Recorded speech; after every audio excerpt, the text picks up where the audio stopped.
Ayan. Yung yellow na yan. Poste yan, poste. Poste ng ilaw yan. Kung ayaw nyo maniwala. Poste ng ilaw yan.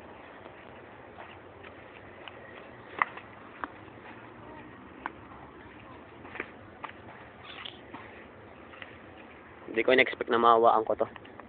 Semento. Tigas eh.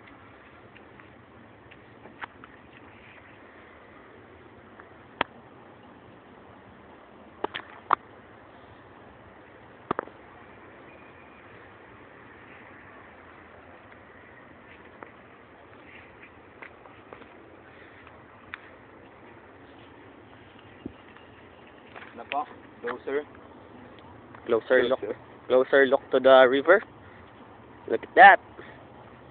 It's the closest. Hindi. Meron pa. Pwede pa tayong lumapit. Kahit pa paano. Biglang lang rumagasay, no? Puta, huwag naman.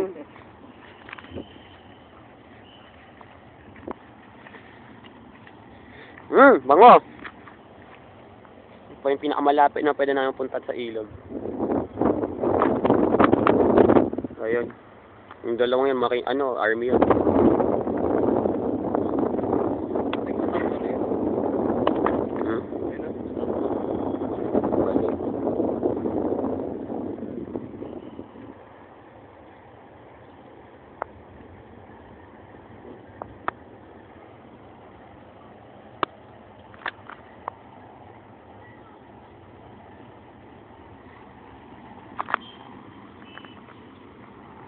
Yan po, si Edward yan.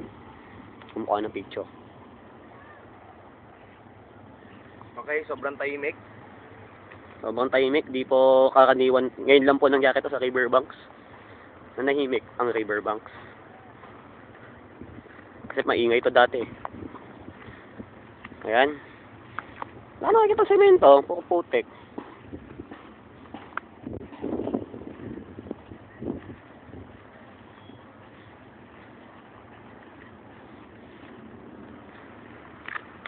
Food station. Food station. Parking house. Dati po namin itong tambayan, ngayon wala na. Yan po. Pantay na po ang lupa sa simento. Ito po. Pagawaan ng rubber, ng sinela. Tinapon na lang sa tabi. Bad trip sila. Ito, kable yata ng kuryente ito eh. Yung orange na pipe. Yan, umangat po, umangat. Umangat. Yan po ang poste. Talagang brutalan ng pagpatay. Wala na pong buhay, pinatay na po lalo. Yan po ang poste, papa. Sa pang poste, ito mga laking poste ito eh. Laking poste ng ilaw na ito eh. Grabe. May tali pa dito sa akin, papatang tali ito. Poste po ng ilaw. Karumal-dumal. Natang may nag-inuman. May bote.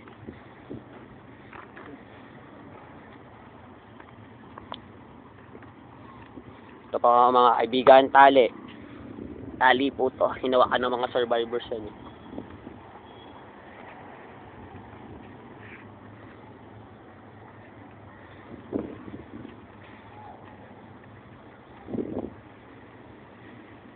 Papeles.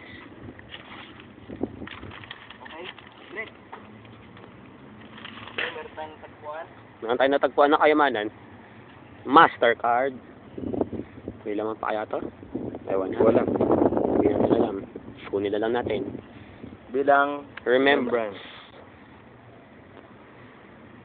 Dito po.